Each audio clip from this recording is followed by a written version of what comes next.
तो अभी हम इस लेक्चर में स्टिफनेस मैट्रिक्स मेथड देखने वाले होंगे। स्टिफनेस मैट्रिक्स मेथड, ये भी लिख लो यहाँ पे,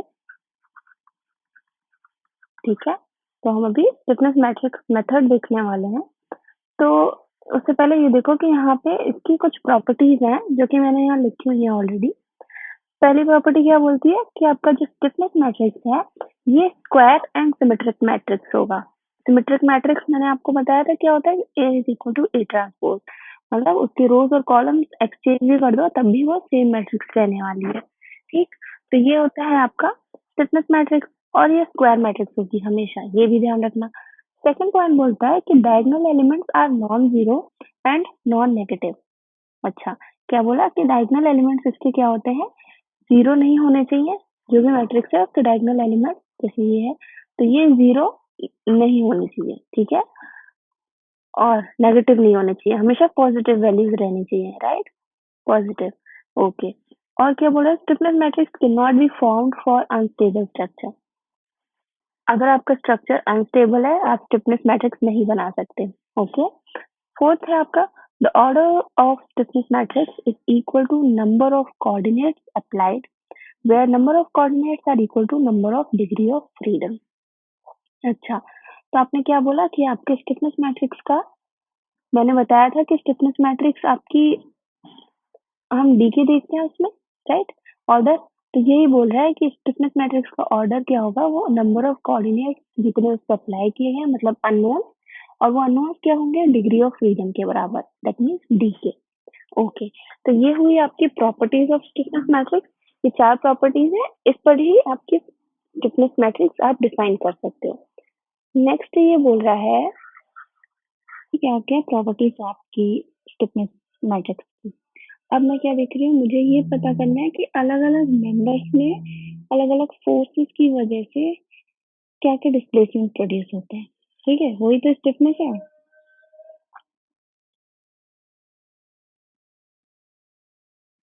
तो मैं सबसे पहले बात कर रही हूँ एक्सियल डिस्प्लेसमेंट की, ठीक। तो एक्सियल डिस्प्लेसमेंट, मान लो मैंने अभी माना है कि मेरे मेंबर में सिर्फ और सिर्फ एक्सियल डिस्प्लेसमेंट है। तो ये एक तरीका आप लोग ध्यान रखना कि मैं किस तरह से, अब मैं एक एक चीज बताने वाली हूँ, आप समझना, ठीक। जैसे कि मैंने क्या बताया, मैंने बोला एक्सियल डिस्प्लेसमेंट देखना है, तो मैंने कंसिडर किया कि मेरे जो मेंबर में है सिर्फ एक ही डिस्प्लेसमेंट हो रहा है, वो है एक्सियल डिस्प्लेसमेंट, और उसको मैंने नंबर 1 नाम दे दिया है, ठीक है।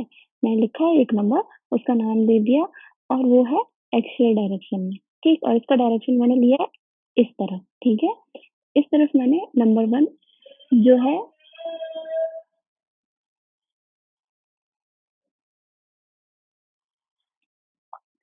मैंने मेंबर का डायरेक्शन ले लिया है, ठीक, डिस्प्लेसमेंट का डायरेक्शन। अच्छा, ये मैंने बोला कि एक्सियल डिस्प्लेसमेंट इस डायरेक्शन में है। अब इसकी वजह से इसको मैं क्या बोलूंगी, कोऑर्डिनेट बोलूंगी, ठीक है। मैंने अभी बताया था लास्ट, वो जो अभी प्रॉपर्टीज में बताया था कि फोर्थ पॉइंट क्या है, the order of stiffness matrix is equal to the coordinate applied where number of coordinates are equal to the degree of freedom. तो मैंने क्या बोला, यही आपने कोऑर्डिनेट मैंने नंबर 1 दे दिया, और मैंने सिर्फ ये अज्यूम किया है कि एक ही डिग्री ऑफ फ्रीडम है, क्या वो भी, वो है एक्सियल डिस्प्लेसमेंट, ठीक है। अच्छा, अब मैंने बोला कि इस डायरेक्शन डिस्प्लेसमेंट आएगा। अच्छा, मान लो कैसे, मान लो मैंने क्या किया, एक मेंबर लिया, इससे मैंने इस तरह से है, ठीक। इससे मैंने क्या किया, लोड लगाया पी, पी लोड लगाया, तो पी लोड की वजह से ये कुछ इस तरह से डिस्प्लेस हुआ, राइट। इसको मैंने पी लोड लगाया था, ठीक। पी की वजह से इसमें कुछ डिस्प्लेसमेंट आया, हाँ आया, तो मैंने क्या लिखा उसको, डेल्टा। अब देखो स्टिफनेस क्या होती थी। अच्छा, इससे पहले मैं ये बोल दूं कि इसकी प्रॉपर्टी है ए ई आई, ठीक है, ए है, ई आई है, एल है, ठीक। अब मैंने क्या देखो, स्टिफनेस मेरे को क्या थी, स्टिफनेस क्या थी आपकी, force required to produce unit deformation, हमने पढ़ा था अभी, force required to produce unit deformation. तो ये फोर्स, मैंने फोर्स लगाया पी, अगर डिफॉर्मेशन 1 हो जाए तो ये स्टिफनेस के बराबर हो जाएगा। डिफॉर्मेशन अगर मैं बोल दूं 1 यूनिट, तो ये आपका स्टिफनेस के बराबर हो जाएगा, हाँ हो जाएगा। पी मैंने बोला था इक्वल टू के डेल्टा, हाँ, पी इक्वल टू के डेल्टा हमने देखा था। अब मुझे अगर स्टिफनेस की वैल्यू चाहिए, और मेरा यहाँ डिस्प्लेसमेंट अगर मैं लिख दूँ, तो मैं क्या कर सकती हूँ, P इज़ इक्वल टू ये डिफ़ॉर्मेशन की वैल्यू क्या आएगी, एक्सियल डिफ़ॉर्मेशन है, तो एक्सियल डिफ़ॉर्मेशन PL/A ही होता है। हाँ, होता है। P से P कैंसल, तो आप यहाँ पे क्या देखोगे, K की वैल्यू आएगी AE/L।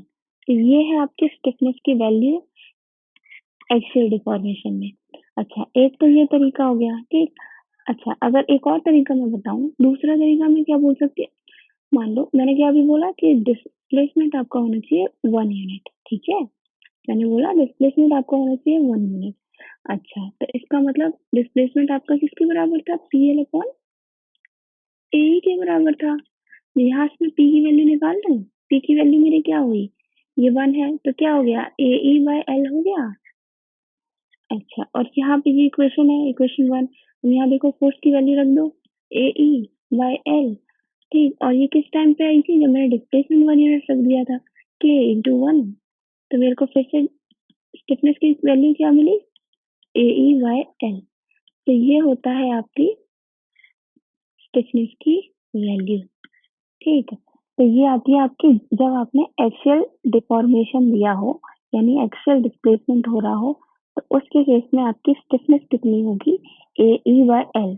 तो डिपेंड किस पे करेगा? अब आप देख रहे हो ये स्टिफनेस डिपेंड कर रहा है एक तो एरिया पे, मतलब क्रॉस सेक्शनल एरिया है इसका बीम का, ई पे डिपेंड कर रहा है और लेंथ पे डिपेंड कर रहा है।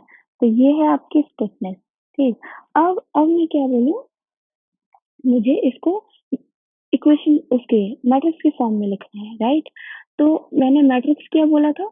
मैट्रिक्स मैंने बोला था कि कितने ऑर्डर की मैट्रिक्स बनेगी? जितने आपके कोऑर्डिनेट्स होंगे।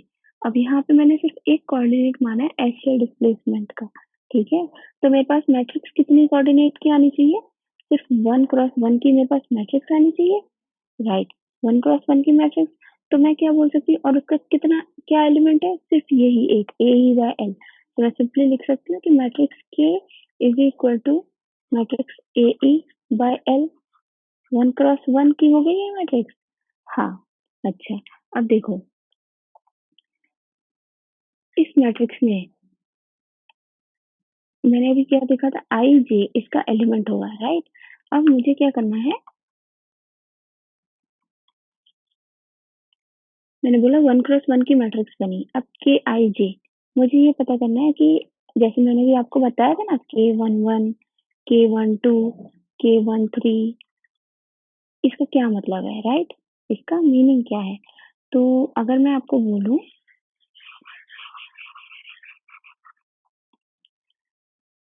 यहाँ पे मेरी मैट्रिक्स बन रही है KIJ की। IJ का मतलब क्या होता है? आपकी स्टिफनेस मैट्रिक्स क्या होती है? Force required to produce unit deformation, right? तो आपका क्या होगा? आई क्या होता है? आई आपका शो करता है डायरेक्शन ऑफ फोर्स। आई आपका शो करेगा आपका डायरेक्शन ऑफ फोर्स, और आपका जे क्या शो करेगा? जे आपका शो करेगा डायरेक्शन ऑफ डिफॉर्मेशन, ठीक है। तो मैं अगर के आई जी की वैल्यू दूं, तो के आई जी क्या होगा? आपका स्टिफनेस क्या होता है? फोर्स होता है।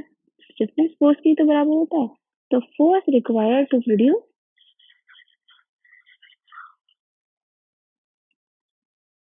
फोर्स, यहाँ पे अगर मैं बोलूँ तो force applied in direction of i. I की डायरेक्शन में आप फोर्स अप्लाई करोगे एंड क्या मिलेगा? टू प्रोड्यूस ली deformation in the direction of j. अच्छा, तो यहाँ पे मैंने क्या बोला कि आप क्या करो, आई की डायरेक्शन में फोर्स अप्लाई करो और डिफॉर्मेशन आपका जे की डायरेक्शन में प्रोड्यूस होना चाहिए। तो जैसे कि मैंने अभी बोला था कि मेरा कुछ इस तरह से बीम थी, राइट? और मैंने डिफॉर्मेशन इस डायरेक्शन में कंसीडर किया था, ठीक है। तो अब देखो मैंने क्या बोला था, मैंने ये मेंबर भी कुछ इस तरह से लेके और मैंने आपको दिखाया था कि मैं लोड लगा रही हूँ कि, अच्छा, तो मैंने अभी क्या बोला था कि force applied in the direction of deformation. मैंने क्या किया, फोर्स आपका अप्लाई किया इस डायरेक्शन में, राइट, इस डायरेक्शन में, और डिफॉर्मेशन भी आपका इसकी वजह से किस डायरेक्शन में प्रोड्यूस हो रहा है, डिफॉर्मेशन भी इसी डायरेक्शन में प्रोड्यूस हो रहा है ना। तो आपका क्या हो गया, के आई जे हो गया पॉजिटिव, पॉजिटिव वैल्यू मिली, क्योंकि फोर्स आपने उसी डायरेक्शन में अप्लाई किया है जिस डायरेक्शन में आपने कोऑर्डिनेट को पॉजिटिव माना है। ठीक है, अब मैं क्या बोलूं, कोऑर्डिनेट नेगेटिव आ सकता है? हाँ जी आ सकता है। कैसे? आप क्या करो, आपने क्या किया, फोर्स, मैंने बोला कि force applied in direction of i, इस डायरेक्शन में फोर्स अप्लाई किया और इसी डायरेक्शन में डिफॉर्मेशन मिल गया। अब मैं क्या करूँ, force applied in direction opposite to i, ठीक। अब मैंने क्या किया, इसका डायरेक्शन मैंने ये माना, फोर्स मैंने ऑपोजिट डायरेक्शन में मान लिया। मैंने क्या किया, एकदम ऑपोजिट डायरेक्शन में फोर्स लगा दिया, तो इसकी वजह से डिफॉर्मेशन आपका दूसरी डायरेक्शन में आने लगेगा, आगे ना डिफॉर्मेशन नेगेटिव। तो वही तो है, फोर्स आपका नेगेटिव डायरेक्शन में अप्लाई हुआ टू ब्रिंग द डिफॉर्मेशन। तो आप इस कंप्रेसिव के केस में आप क्या बोलोगे कि आपका हो जाएगा minus A E by L. ठीक है, के वन वन बोल सकते हो। क्यों? क्योंकि आप क्या कर रहे हो, वन वन का मतलब क्या हुआ, वन वन मतलब क्या हुआ, ए आई वन हो गया, पहला वन हो गया आपका डायरेक्शन ऑफ फोर्स। आपने क्या किया, फोर्स का डायरेक्शन लगाया, राइट, और डिफॉर्मेशन आपको मिलना चाहिए इस डायरेक्शन में, लेकिन डिफॉर्मेशन मिला, आपने फोर्स इस डायरेक्शन में लगाया, डिफॉर्मेशन आपको इस डायरेक्शन में ना मिलके उल्टे डायरेक्शन में मिल रहा है। तो जो आपने डिफॉर्मेशन अज्यूम किया था उसका ऑपोजिट डिफॉर्मेशन मिला, इसलिए मैंने नेगेटिव लगा दिया। अब अगर मेरा ये पॉजिटिव मान लो, मैंने ये पॉजिटिव कैसे आया, मैंने क्या किया था, फोर्स इस तरह से लगाया था। अब देखो, फोर्स मैंने डायरेक्शन ऑफ डिफॉर्मेशन लगाया, ठीक, और डिस्प्लेसमेंट भी इसी डायरेक्शन में मिल रहा है, राइट।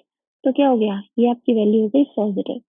तो इस तरह से आप एक्चुअल डिस्प्लेसमेंट की बात करोगे। ठीक है, अब मैं क्या करूँ, मैं अपना फाइनल ये मैंने लिख दिया ए ई बाय एल। अगर आएगा, ये किस केस में आया, ये आपने तब देखा जब आपके मेंबर में सिर्फ एक ही कोऑर्डिनेट हो, क्या, एक्चुअल डिस्प्लेसमेंट का, और उसकी ही डायरेक्शन में आपका कितना स्टिफनेस निकल के आएगा। ठीक है, तो ये आपका हुआ ए ई बाय एल। अब मैं नेक्स्ट चीज देखने जा रही हूँ, वो है आपकी ट्रांसवर्स डिस्प्लेसमेंट।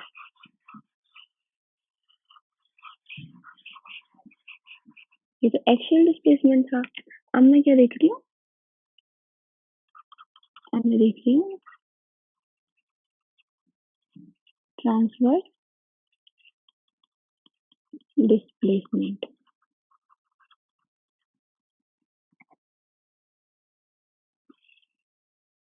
ट्रांसवर्स डिस्प्लेसमेंट की बात करने के लिए मैं सबसे पहले क्या करती हूँ, मैं अभी एक बीम ले लेती हूँ। ठीक है, मैंने कुछ इस तरह से बीम ली है, ठीक, और यहाँ मैंने ये सपोर्ट जो है एज अ फिक्स बनाया है, लेकिन आप इसको ऐसा फिक्स कंसिडर मत करो। अभी आप मान लो कि सपोर्ट कंडीशन अभी आप मत ध्यान दो। ठीक है, मैंने कुछ इस तरह से बीम ली है, और मुझे क्या देखना है, मतलब ट्रांसवर्स डिस्प्लेसमेंट की बात कर रही हूँ, तो मैंने माना कि मैंने डिस्प्लेसमेंट कंसिडर किए हैं एक इस कोऑर्डिनेट में। ठीक है, मैंने वन नाम दे दिया, एक मैंने मान लिया कि एक डिस्प्लेसमेंट मैंने इधर इसमें, डिस्प्लेसमेंट का मतलब ये रोटेशनल डिस्प्लेसमेंट हो गया, मैंने इसको थ्री नाम दे दिया। ठीक है, एक और मैंने डिस्प्लेसमेंट, ये मैंने क्लॉकवाइज कंसिडर किया, एक मैंने यहाँ पे एंटी क्लॉकवाइज डिस्प्लेसमेंट कंसिडर कर लिया। ठीक, अच्छा, अब देखो, यहाँ एक कंफ्यूजन आपको आएगा कि मैम आपने ये फिक्स्ड बना दिया है और आपने यहाँ रोटेशन लगा दिया है, फिक्स्ड एंड पे रोटेशन कहाँ से आता है। तो मैंने आपको क्या बोला अभी स्टार्टिंग में कि ये जो है, अभी आप इसके एंड को कंसिडर मत करो, लेकिन ये आपके क्या हो सकते हैं, मैंने क्या किया है, कंटिन्यूस बीम का एक पार्ट ले लिया। ठीक है, कंटिन्यूस बीम में हमको पता है कि ये जो है रोटेशंस आते हैं। मैंने क्या बोला कि यहाँ पे आपका बीम कंटिन्यूस है, ये एंड नहीं है इसका, कुछ इस तरह से बीम जा रही है कंटिन्यू होके, राइट, यहाँ पे कहीं एक और फिक्स्ड है या हिंज सपोर्ट है, राइट, इस तरह से ये बीम चल रही है। तो ये सेंटर में रोटेशन आते हैं कंटिन्यूस बीम में, ठीक, डिस्प्लेसमेंट, रोटेशन डिस्प्लेसमेंट मतलब रोटेशन आएगा, ठीक, भले ही मूवमेंट ना आए मगर रोटेशन विल बी देयर अगर आप कंटिन्यूस बीम ले रहे हो तो इस तरह से मैंने क्या कंसिडर किया, एक डिस्प्लेसमेंट इस डायरेक्शन में ट्रांसफर, दूसरे डिस्प्लेसमेंट एंटी क्लॉकवाइज इस पॉइंट पे, तीसरा डिस्प्लेसमेंट क्लॉकवाइज इस पॉइंट पे। ठीक है, अब मैं क्या बोल रही हूँ, मैंने फर्स्ट कोऑर्डिनेट की तरफ डिस्प्लेसमेंट दिया। मैंने क्या किया, फर्स्ट कोऑर्डिनेट की तरफ मैंने डिस्प्लेसमेंट दिया बीम को, तो बीम को कुछ इस तरह से जाना चाहिए था।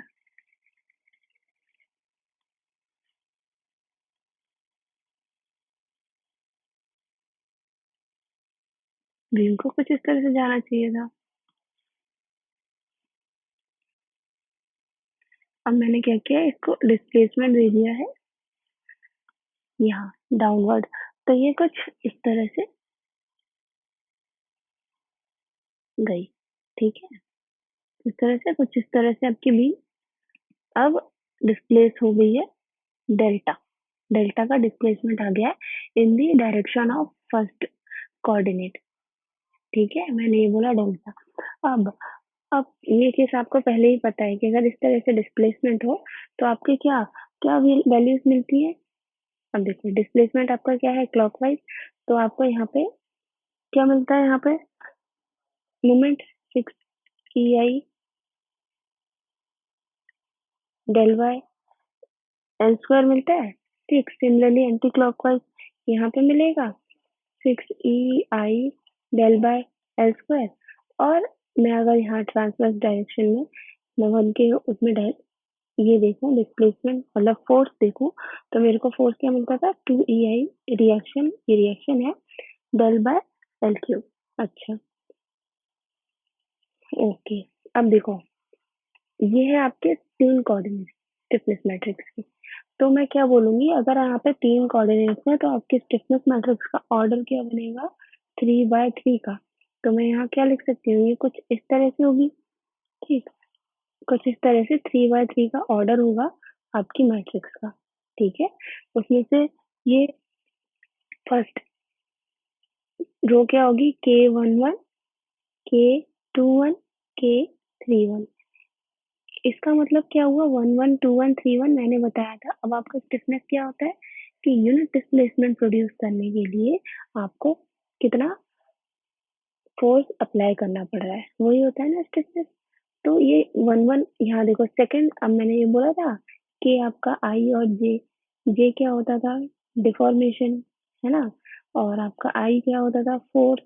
तो मैंने ये देखा कि वन के डिफॉर्मेशन में K11 मतलब ये सेकंड टर्म है डिफॉर्मेशन, तो यहाँ देखो यहाँ पे भी सेकंड टर्म वन था, यहाँ पे भी वन, यहाँ पे भी वन। तो आपने क्या बोला कि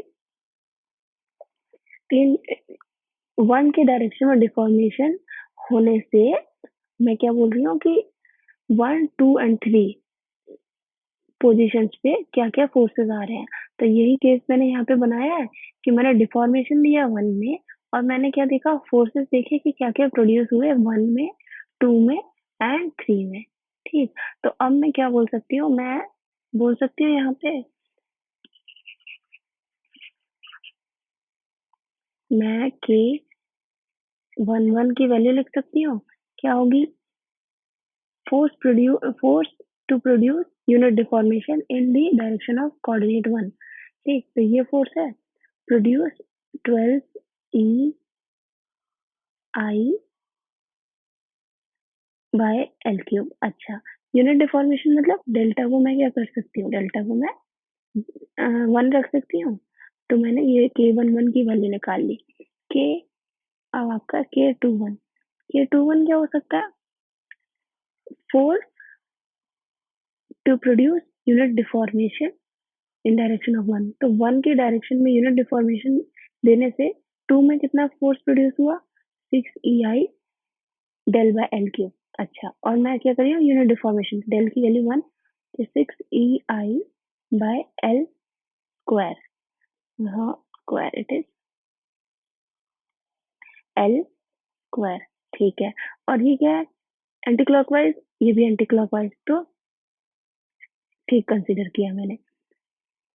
अब मेरे को 3/1 देखना है। वन में यूनिट डिफॉर्मेशन प्रोड्यूस करने के लिए यहाँ पे कितना रोटेशन प्रोड्यूस हुआ, रोटेशन प्रोड्यूस हुआ 6 EI del by L square. यही हुआ ना 3 पे, तो मैंने क्या लिखा 6EI डेल तो 1 है बाय एल स्क्वायर। अच्छा, अब देखो मैंने जो कंसीडर किया था 3 पे रोटेशन का डायरेक्शन था क्लॉकवाइज, बट प्रोड्यूस क्या हो रहा है एंटी क्लॉकवाइज। तो मैं क्या करूंगी स्टिफनेस की वैल्यू लिख दूंगी नेगेटिव। तो ये आपके फर्स्ट कॉलम आ गई ना फर्स्ट कॉलम की वैल्यू। तो अब मैं क्या बोलूँ यहाँ पे मैं क्या लिख सकती हूँ, ये आपका फर्स्ट कोऑर्डिनेट की वजह से जितने भी फोर्सेस हैं 1 2 और 3 में उसकी रो ये कॉलम होती है, ठीक है।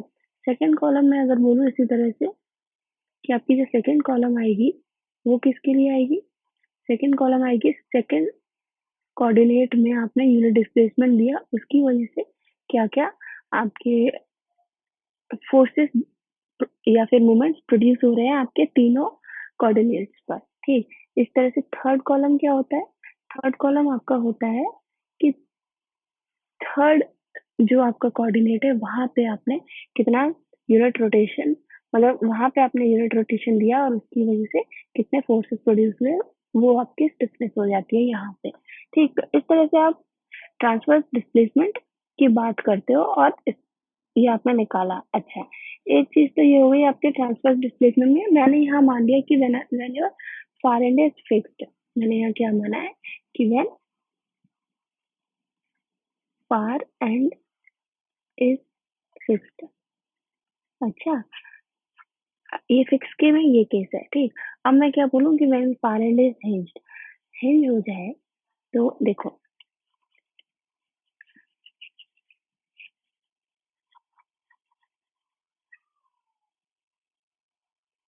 मैंने क्या बोला, when your far and is hinged, अगर हिंज है मतलब ये एंड हिंज है और यहाँ पे मैंने डिस्प्लेसमेंट प्रोड्यूस किया, ठीक है। तो ये कुछ इस तरह से आपका बीम जाएगी, हाँ, और यहाँ पे फिक्स थी। तो एक्चुअली एक्चुअली में क्या था, कुछ इस तरह से था, राइट, और आपने ये डिस्प्लेसमेंट दे दिया।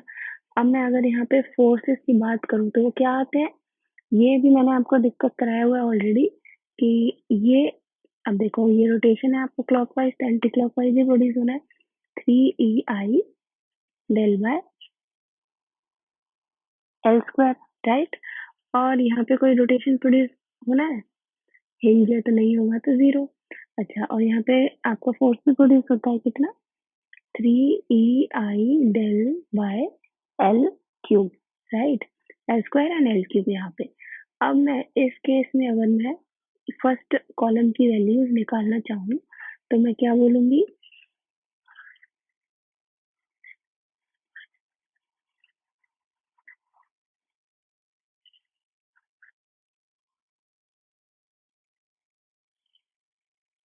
मैं इस केस में फर्स्ट कॉलम की वैल्यू अगर मैं निकालना चाहूँ मैं बोलूंगी K11, ठीक। K11 क्या होगा, मैं डिस्प्लेसमेंट यहाँ प्रोड्यूस किया और क्या आपका रोटेशन रिएक्शन क्या आता है, 3EI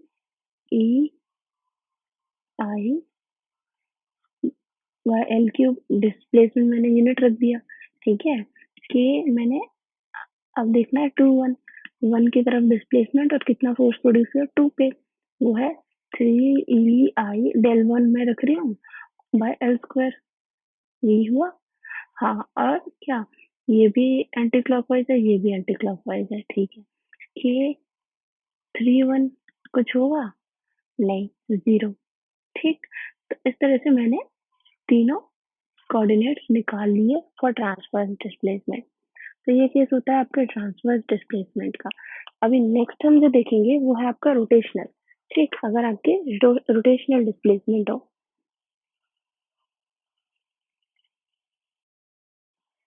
हमने अभी तक बात कर ली अक्षीय डिस्प्लेसमेंट की, ट्रांसवर्स डिस्प्लेसमेंट की एंड रोटेशनल डिस्प्लेसमेंट की, अब हम बात करने जा रहे हैं। तो इसमें भी वही केस ले रही हूँ मैं जैसे अभी पिछली बार लिया था, मैंने माना एक कंटिन्यूस बीम का एक पार्ट है जो कि मैंने यहाँ कुछ इस तरह से शो किया है, ठीक है।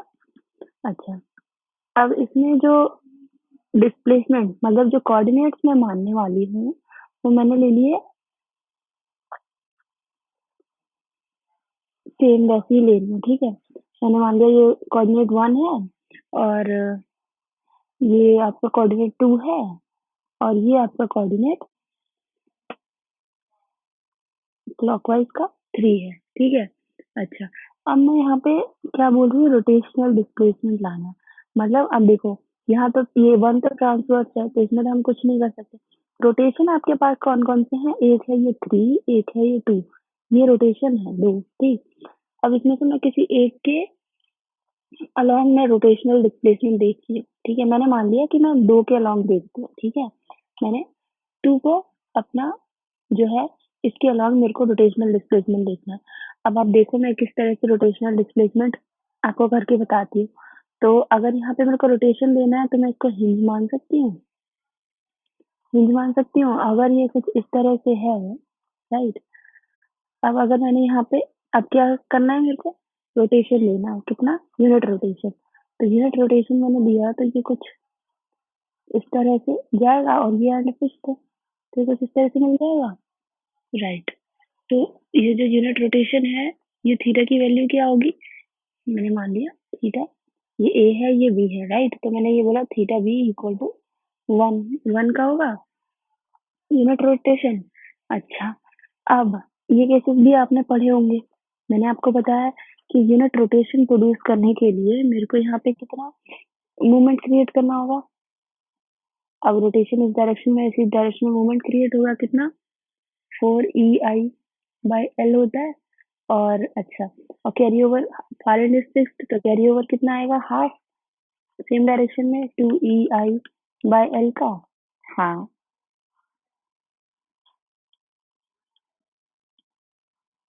अच्छा, अब ये क्या होगा? यहाँ पे रिएक्शन भी प्रोड्यूस होगी, वो होगी 6EI/L स्क्वायर।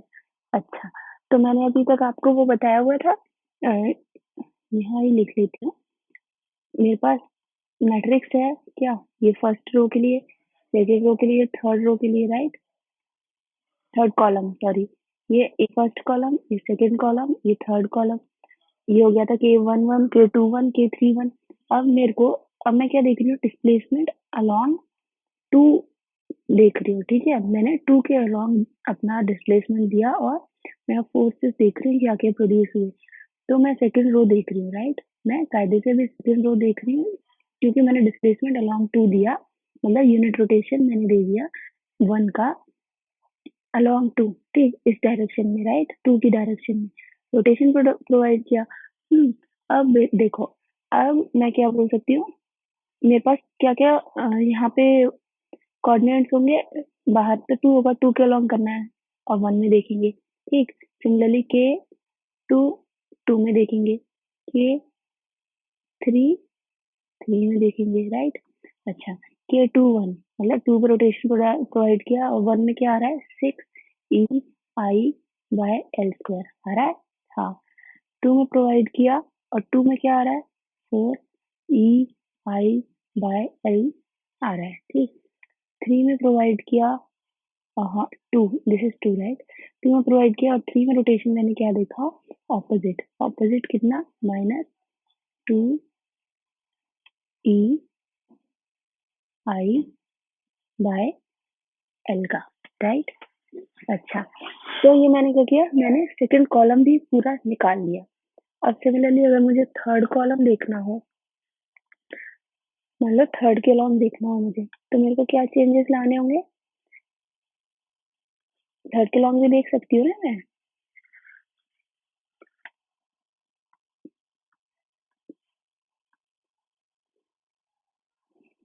मैंने क्या बोला? अब मैं यहाँ हिंज लगा रही हूँ, तो मैं थर्ड के अलोंग देख सकती हूँ।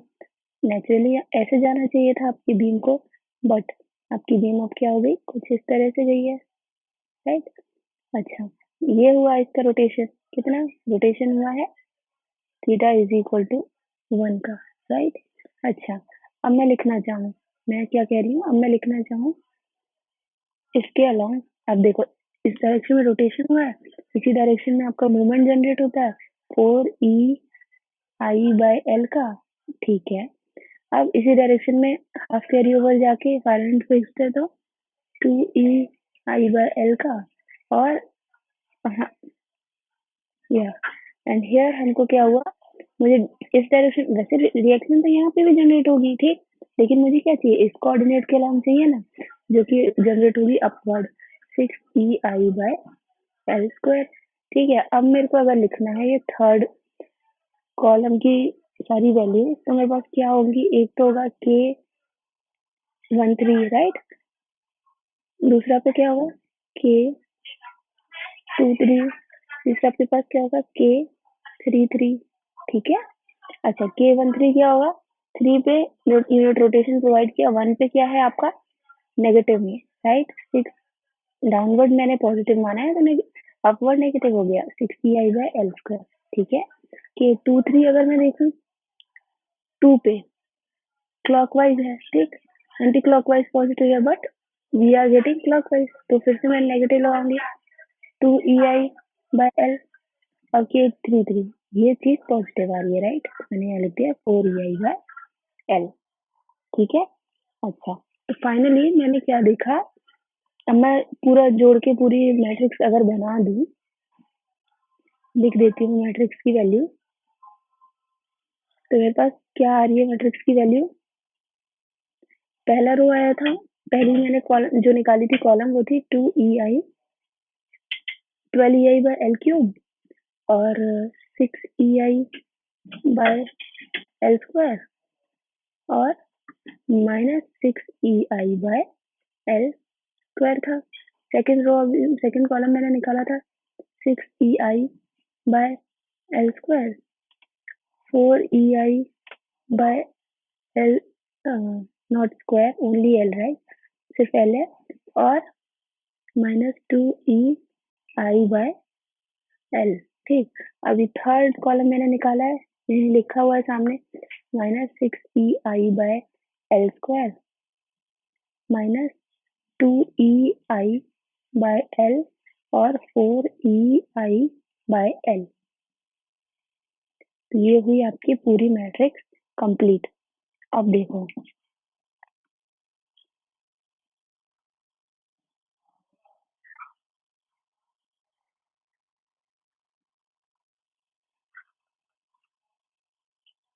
अब देखो, एक चीज यहाँ ध्यान दो, अब मैं क्या करूँ, ये है इसका फर्स्ट कॉलम, ये है इसका सेकंड कॉलम, ये है इसका थर्ड कॉलम इस मैट्रिक्स का जो मैंने बनाया।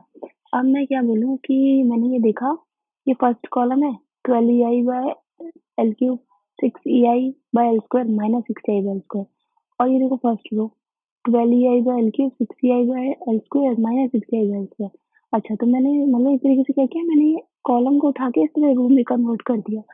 सेकंड कॉलम देखो मैं 6EI/L², 4EI/L² -2EI/L, 6EI/L², 4EI/L², L, it's not square, it is L, जैसे तैसे इसको हटा दूं,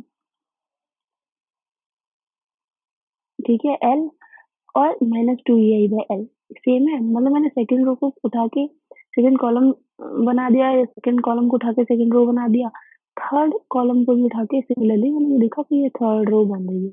तो इसका मतलब क्या हुआ, मैंने आपको ये अपनी स्टिफनेस मैट्रिक्स की प्रॉपर्टीज बताई थी, क्या थी, ये स्क्वायर मैट्रिक्स है, दिख रहा है स्क्वायर मैट्रिक्स है, हाँ जी स्क्वायर है, ठीक है। सिमेट्रिक, सिमेट्रिक्स में क्या होता था, A is equal to A transpose, अभी मैंने किया, मतलब रो को कॉलम में एक्सचेंज किया, सेम मैट्रिक्स आ रही है, ठीक है। नॉन जीरो डायगोनल एलिमेंट होता था एक प्रॉपर्टी, इसके डायगोनल एलिमेंट नॉन जीरो है नहीं, सब में कोई ना कोई वैल्यू है।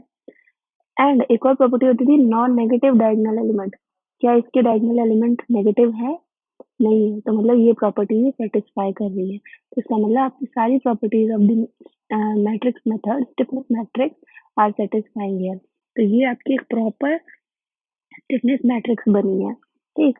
अब एक चीज है जो कि इंटरव्यूज में काफी टाइम पूछ लिया जाता है कि, अब यहाँ देखो क्या चीज है वो, ये देखो, ये ये वाला, ये देखो, ये दो एग्जैक्टली सेम है, ये और ये एग्जैक्टली सेम है, ये और ये एग्जैक्टली सेम है, मतलब कहने को मैं क्या लिख सकती हूँ, Kij is equal to Kji, है ना, के, अब देखो जैसे कि ये के मैंने के आई, मतलब ये हो गया 2 1 इज इक्वल टू K 1 2, है ना, यही तो है, ये K 2 1 है, ये K 1 2 है, ये सेम है। वो लोग इंटरव्यू में क्या पूछते हैं आपसे कि ये सेम क्यों होता है मैट्रिक्स मेथड में, ठीक है, ये वैल्यूज सेम क्यों आती हैं कि आई जे इज इक्वल टू के जे आई। तो आप यहाँ लिख सकते हो, आप उनको बोल सकते हो कि मतलब ये सिमेट्रिक क्यों है, तो आप उनको क्या बोल सकते हो, मैक्सवेल्स रेसिप्रोकल थ्योरम आपने पढ़ी थी, तो ये होता है आपका मैक्सवेल रेसिप्रोकल थ्योरम की वजह से। ठीक है, ये आपका क्यों होता है, मैक्सवेल रेसिप्रोकल थ्योरम की वजह से। क्या बोलता था मैक्सवेल रेसिप्रोकल थ्योरम कि अगर कुछ इस तरह से है, राइट, अब क्या काम करो, एक बार आपने यहाँ पे फोर्स लगाया, यहाँ डिस्प्लेसमेंट देख लिया, एक बार आपने यहाँ फोर्स लगाया, यहाँ डिस्प्लेसमेंट देख लिया, तो आप क्या देखते हो, दोनों जो डिस्प्लेसमेंट्स हैं वो इक्वल आते हैं। Force not the displacement, work done by both the system is equal. यही तो आप वो भी कर रहे हो, एक बार आपने यहाँ फोर्स लगाया और यहाँ देखा, एक बार आपने यहाँ फोर्स लगाया और यहाँ डिस्प्लेसमेंट देखा, तो ये तो इक्वल आनी ही है because of Maxwell reciprocal theorem, which बोलती है work done by both, like both the system should be equal, right. यहाँ पे मतलब force into displacement should be equal to this force into this displacement, यही है। तो इसकी वजह से आपको क्या होता था, आप जो है ये नोट करके आप लिख सकते हो, ठीक है, कि किस वजह से आपका के आई जे इज इक्वल टू के जे आई आ जाता है। ये मैंने आपको पहले कराया हुआ है मैक्सवेल रेसिप्रोकल थ्योरम। अच्छा, अब ये देखो, जो अभी हमने किया वो देखा था कि when far and is fixed, right, fixed था तो मैंने वैल्यूज देख ली थी। अब मैं अगर आपको बोलूं कि when your far and is hinged, far and hinged, when far and is hinged, इसमें मैं क्या कर सकती हूँ, हिंज्ड है तो अब देखो इस तरह से कुछ होगा, ठीक। मैं आपको शॉर्ट में बता रही हूँ, वन मैंने ये माना था, टू और मैंने ये माना था, थ्री। अब बोल रहे फार एंड हिंज्ड है, आपने क्या किया, वन पे रोटेशन दिया, वन पे रोटेशन दिया तो माना इसको भी हिंज, राइट, इसको भी हिंज माना, और मैंने कुछ इस तरह से आया आपका, और ये भी हिंज था। अच्छा, तो अगर मैं देखूं क्या दिया मैंने यहाँ, यूनिट रोटेशन दिया, theta is equal to one दिया। अच्छा, थीटा वन दिया, अब इसी डायरेक्शन में आपका क्या, ये प्रोड्यूस होगा three E I by L, right. अच्छा, यहाँ मूवमेंट प्रोड्यूस होगा, हिंज है नहीं। अच्छा, यहाँ पे रिएक्शन प्रोड्यूस होगा, हाँ, थ्री ई आई बाय एल स्क्वायर। तो अब देखो सेकंड पे मैंने काम किया है सारा, सेकंड डिस्प्लेसमेंट पे, तो मैं क्या देखूँ, के वन टू, ठीक है, के वन टू की वैल्यू क्या होगी, सेम डाउनवर्ड है तो थ्री ई आई बाय एल स्क्वायर। के टू टू देखूँ, के टू टू मतलब ये क्या हुआ, three E I by L, and के थ्री टू देखूँ तो वो क्या होगा, जीरो। सिमिलर केस आपका कब हो जाएगा, जब मैं क्या करूँ, अब मेरे को अगर थ्री के बारे में देखना हो, ठीक है, तो मैंने क्या किया थ्री पे यूनिट रोटेशन दिया, क्या किया मैंने, थ्री पे यूनिट रोटेशन दिया सिमिलर वे में, ठीक, और मैंने वैल्यू पता कर ली, राइट, जो भी वैल्यूज आई सिमिलरली इसी तरीके से आएंगी, थोड़ा बहुत चेंज हो जाएगा। तो ये है आपका केस फॉर रोटेशनल डिस्प्लेसमेंट। और अभी तक मैंने क्या स्टिफनेस मैट्रिक्स की हर जो है चीज को छू लिया। एक तो आपका पहला एक्सियल डिस्प्लेसमेंट किस तरह से निकल के आने हैं, ट्रांसवर्स को आप किस तरह से हैंडल करोगे, एंड रोटेशनल डिस्प्लेसमेंट को आप किस तरह से हैंडल करोगे। तो ये है आपका स्टिफनेस मैट्रिक्स। अब आने वाले कुछ लेक्चर्स में हम क्वेश्चंस देखते हैं इसके बारे में, ठीक है। Okay, thanks everyone.